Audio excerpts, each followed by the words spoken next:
చెప్పే భారత్ ఎన్బి టీవీకి స్వాగతం. నేను మీ జేకే. మిత్రులారా, దయచేసి ఎక్కడ స్కిప్ చేయకుండా చివరిదా చూస్తే విషయం ఏంటని అర్థం అవుద్ది.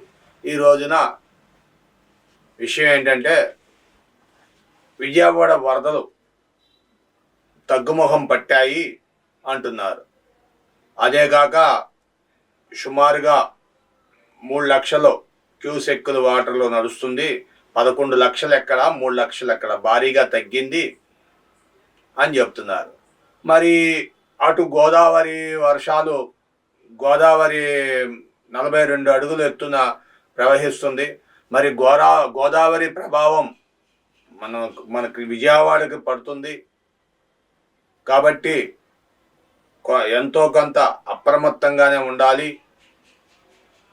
నిన్న చెప్పాం వార్తల్లో, బోట్లు వాళ్ళు డబ్బులు తీసుకుంటున్నారు, నిత్యావసర వస్తువులు ఎక్కువ రేటు తీసుకుంటారని చంద్రబాబు నాయుడు గారు, సీఎం గారు వాళ్ళందరికీ వార్నింగ్ ఇచ్చారు.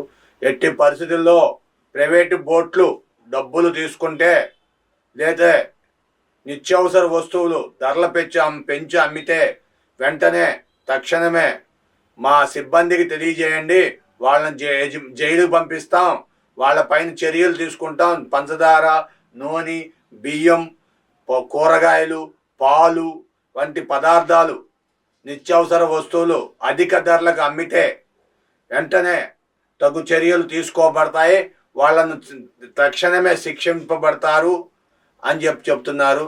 ఇంతేకాకుండా ప్రతి ఇంటికి వరద బాధింపబడిన ప్రతి ఒక్కరికి కూడా న్యాయం చేస్తాం, మీరేం అధైర్యపడొద్దు, మీ అందరి పేర్లు నమోదు చేసుకొని మీకు తగు విధంగా న్యాయం చేస్తామని చెప్పి చంద్రబాబు నాయుడు గారు ప్రకటనలు తెలిపారు.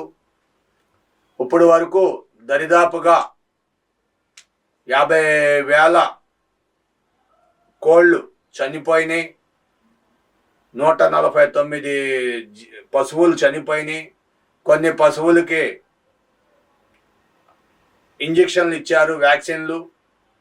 అలాగే ఇప్పుడు వరకు 24 మంది చనిపోయారు. ఎవరైనా వరద నీటిలో ఇరుక్కొని చనిపోయిన అంటే మా సిబ్బందికి తెలియజేయండి, మా సిబ్బంది వెమ్మటే వాళ్ళకి సంబంధించిన వాళ్ళకి ఆ శవాన్ని అప్పచెప్తాము. లేని పక్షాన ప్రభుత్వమే ఖననం చేస్తుంది ఆ శవాన్ని.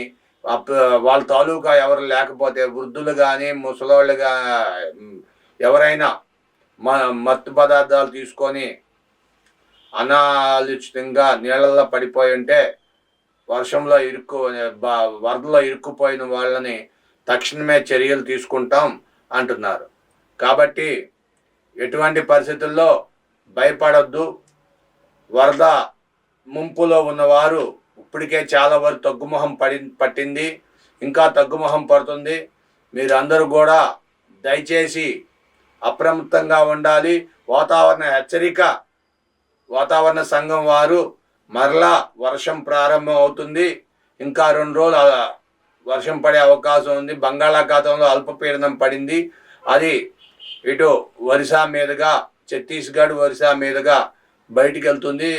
ఇంకా 2 రోజులు వర్షం కురిసే అవకాశం. శ్రీకాకుళము, విజయనగరం, పార్వతీపురం, విశాఖపట్నం, నెల్లూరు, చిత్తూరు, కృష్ణా, ఉభయ గోదావరిలు, అంబేద్కర్ జిల్లా, అల్లూరు సీతారామరాజు జిల్లా, ఇలాగా మొత్తం 29 జిల్లాలు, 26 జిల్లాలు. జాగ్రత్తగా ఉండండి, అప్రమత్తంగా ఉండండి. విజయవాడకైతే ముప్పు తప్పింది. ఇప్పుడు ధవళేశ్వరం దగ్గర దరిదాపుగా 3 లక్షల క్యూసెక్కుల వాటర్ వచ్చింది. 3,12,000 చిల్లర, 3,12,000 చిల్లర బయటకు వదిలేస్తున్నాం.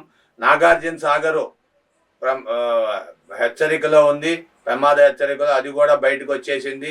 శ్రీశైలం డ్యాము కూడా ఫ్రీ అయ్యింది, చాలా వరకు నీళ్లు బయటకు వచ్చేసినాయి.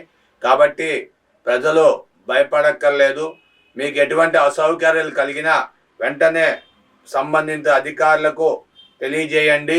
అక్కడ లేదంటే 8191960909కి ఫోన్ చేయండి.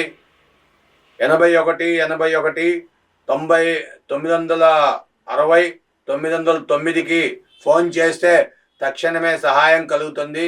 ఎలక్ట్రిసిటీ డిపార్ట్మెంట్ కూడా చాలా వరకు మేము కూడా కరెంటు ఇస్తానికే ప్రయత్నం చేస్తున్నాం. కానీ కొన్ని ప్రాంతాల్లో ఇంకా కరెంటు లేకపోతే 1912 నెంబర్కి ఫోన్ చేస్తే ఫిర్యాదు చేస్తే ఏమన్నా ప్రాబ్లమ్స్ ఉంటే చూస్తాం, దాన్ని రెక్టిఫై చేస్తామంటున్నారు. మీ విలువైన అభిప్రాయాలు కామెంట్ రూపంలో తెలియజేయండి, షేర్ చేయండి, లైక్ చేసుకోండి. ఒక 10 సబ్స్క్రైబర్లు చేస్తే షేర్లు చేస్తే 10 మంది సబ్స్క్రైబర్లు అవుతారు. తద్వారా మేము మరిన్ని వీడియోలు చేయడానికి ఆస్కారం ఉంటుంది. మీరు భయపడద్దు, నిత్యావసర వస్తువులు పెరిగినాయని వెంబటే సంబంధిత అధికారులు తెలియజేయండి. Thank you for watching our channel, your channel. Thank you.